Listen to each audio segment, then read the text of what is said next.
We just had a recent holiday, and it kind of blew my mind how many people in my family didn't understand the concept of keeping wine fresh as long as possible using a simple this little cork thing here.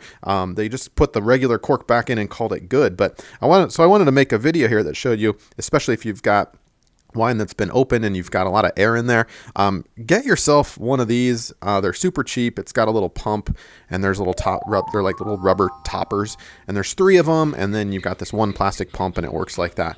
And basically it extracts all the air from the wine bottle and gives you a little more longevity in terms of an open wine bottle, so it doesn't spoil after 2 days of being open or less. So this will make your wine last up to 3 or 4 or 5 days even on one bottle. So highly recommended device. This is how you do it, kind of stabilize it.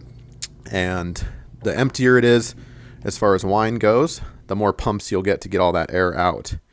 Simple concept. And then we'll just store it right here until tomorrow night, and hopefully this helps you out. Thanks.